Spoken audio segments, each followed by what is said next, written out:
সবচেয়ে বহুল জিজ্ঞাসিত প্রশ্ন এখনকার শবে বরাত আসছে, যেটাকে আসলে হাদিসের ভাষ্যে বলা হয়েছে মধ্য শাবানের রাত। শবে বরাত না, এটার হাদিসের ভাষ্যের নাম কি? মধ্য শাবানের রাত।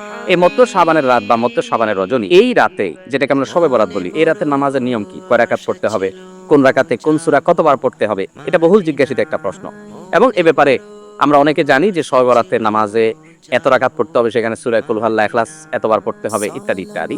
লাইলাতুল কদর ছাড়া অন্য যে সমস্ত রাতের ফজিলত আছে, এর মধ্যে 10টা রাতের কথা আল্লাহ তাআলা শপথ করেছেন, ওয়াল ফাজরি ওয়া লায়ালিন আশর। সেই 10টা রাত হলো জিলহজের প্রথম দশক।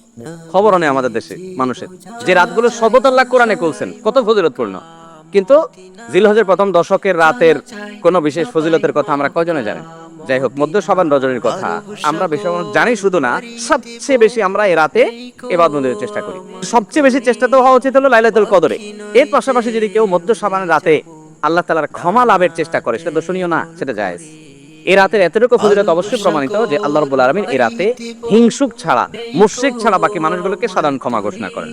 অতএব এই রাতের একেবারে কোনোই ফজিলত নেই, ব্যাপারটা সেরকম না। বিভিন্ন হাদিসের আলোকে এটুকু অন্তত সাব্যস্ত হয় যে আল্লাহ তাআলা হিংসুক এবং আপনার মুশরিক ছাড়া, মানুষের পিছিয়ে লাগে শত্রুতা, এই মানুষটা বাকি মানুষকে মাফ করে। তাই মধ্য শাবানের রাত বা যেটাকে শবে বরাত বলছি আমরা, এই রাতের মূল আমলই হলো, এটাকে কেন্দ্র করে মূল আমলই হলো নিজেকে শিরক এবং হিংসা থেকে পরিচ্ছন্ন করা, সাধারণ ক্ষমার উপযুক্ত করা। এটা হলো মূল আমল, বাস। এর বাইরে আপনি ক্ষমা লাভের জন্য যদি চেষ্টা করেন, সেটা কোনো দর্শনীয় বিষয় নয়। তবে এই রাতকে কেন্দ্র করে বিশেষ ফরম্যাটে নামাজ, রাত জেগে, তারপর বিশেষ ফরম্যাটে ইবাদত, এই সূরা এতবার, এই নামাজ এত রাকাত, এরকম কোনো কথা কোরআন হাদিসে বর্ণিত হয়নি। এগুলো আমরা মনগড়া বানিয়ে নিয়েছি। এবং যদি এরকম কোনো ফরম্যাট আমরা ঠিক করে নিয়ে সেভাবে ইবাদত করাটাকে আমরা এই রাতের আমল, শরিয়া সিদ্ধ আমল মনে করি বা সুন্নাহ আমল মনে করি বা কোন নির্দিষ্ট আমল মনে করি, তাহলে বেদাতে পর্যবসিত হবে। অতএব বাড়াবাড়ি এবং ছাড়াছাড়ি এই দুইটি আমাদেরকে পরিহার করতে হবে। যতটুকু আছে ততটুকু আমরা আমল করব এবং এসে আমল অনুযায়ী আমরা চলার চেষ্টা করব। শবে বরাতে সবচেয়ে বেশি মানুষ মসজিদে কেন ভিড় জমায় বলেন তো? শবে কদর বেশি ফজিলতপূর্ণ না এই রাত? শবে কদর কোনো তুলনা আছে শবে কদরের সাথে কোনোটার? কিন্তু শবে কদরে কি এত মানুষ ইবাদত বন্দেগী করার চেষ্টা করে শবে বরাতে যত করে? কারণ কি? বৃষ্টির জন্য বলে। খারাপ বলেন নাই। আমি ছোট থাকতে যখন মাদ্রাসায় পড়ি, লজিং এ ছিলাম এক বাড়িতে, আমার মনে আছে এক মসজিদে সারা রাত শবে বরাতে এরকম দোয়া দরুদ হয়েছে। এবার শেষে মিষ্টি বিতরণ হচ্ছে, জিলাপি দিতে আর কি, তখন তো জিলাপি দেওয়া হচ্ছে। তো এক আল্লাহর বান্দা তার যে জিলাপি দিচ্ছে, সবাই দুটো দুটো করে দিচ্ছে, ভুলে তার একটা পড়ছে আর কি। পরে সে জিলাপিটি নিয়ে এসে বাইরে ওই মুয়াজ্জিন বেচারা 14 গোষ্ঠী গালিগালাজ করতে করতে বলতেছে যে সারা রাত বেটা সবচেয়ে বেশি কানলাম আমি, আর দিছে আমার একটা। আল্লাহর কাছে এই নসিব চাই এই একটা জিলাপি নিয়ে ফেলাম। সে কানতে কানতে মুয়াজ্জিনকে গালিগালাজ করতে করতে যাচ্ছে। আমার ছোটবেলার ঘটনা। যাই হোক, মিষ্টির জন্য যায় না, এটা পুরোপুরি সঠিক না। এত অবাক করে না যে সারা রাত মানুষ মসজিদে পড়ে থাকবে একটু মিষ্টি একটা প্যাকেটের জন্য। আমার মনে হয় না। আমার যেটা মনে হয়, সবচেয়ে বেশি মানুষ এই রাতে ইবাদতবন্দি চেষ্টা করে, কারণ মানুষ মনে করে এ রাতে ভাগ্য নির্ধারণ হয়। অতএব এক রাতে ইবাদতবন্দি করে যদি সারা বছরেরটা ফাইনাল করে ফেলতে পারি, মন্দ কি? এই হলো মূল কাহিনী।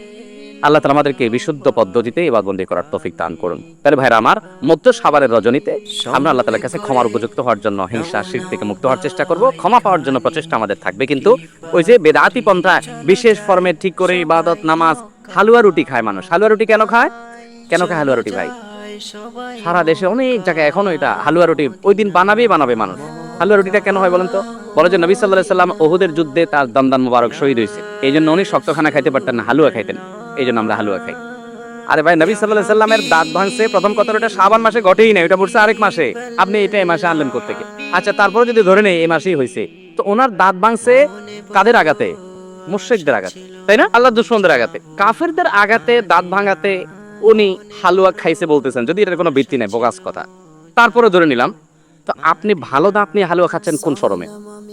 আপনার বাপের একটা শত্রু আছে, আপনাদের ফ্যামিলির একটা শত্রু আছে, সে আপনার বাপের ধরে আচ্ছা ধরে মেরে ঠ্যাং ভেঙে দিচ্ছে। আপনার বাপ বেচারা ওই ভাঙা ঠ্যাং নিয়ে একটা লাঠি নিয়ে ভর করে করে খোড়ায় খোড়ায় উনি হাঁটেন, কারণ পা ভেঙে গেছে বেচারা।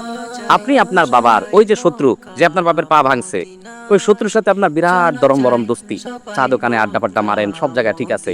কিন্তু বাড়িতে আইসা বাপের সামনে আপনি ভালো পাও নিয়া একটা লাঠি নিয়ে আপনি খোড়ায় খোড়ায় হাঁটেন। কেন?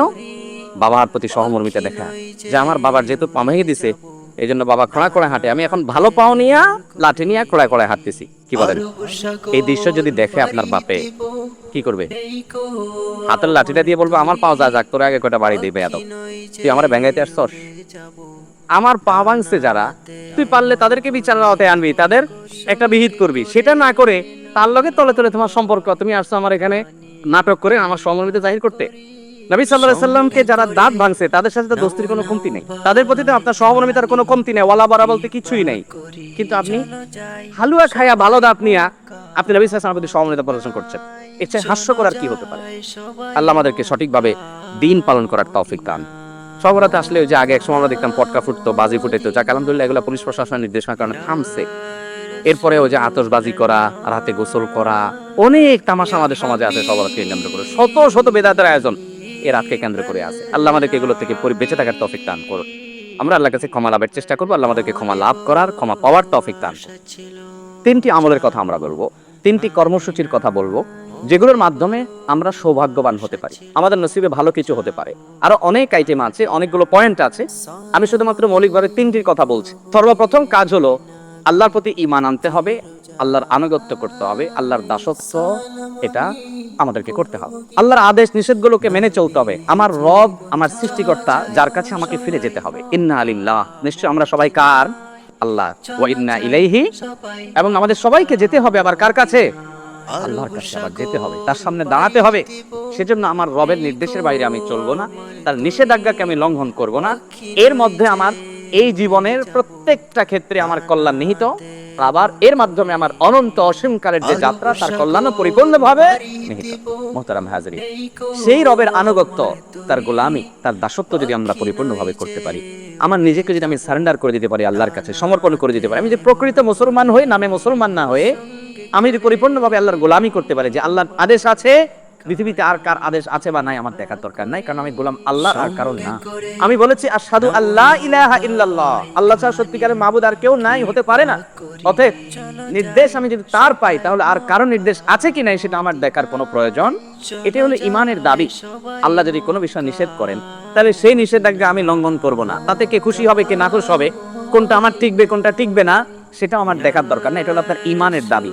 আর যদি বলেন না, এক্ষেত্রে আমি কম্প্রোমাইজ করব, নানান দিক বিবেচনা করব, নানান মানুষের কথা শুনবো, নানান দিক চলে দেখে তারপর ডিসিশন নিব, তাহলে আপনি নামে মুসলমান হতে পারেন, আপনি প্রকৃত অর্থে মুসলমান হতে পারেন।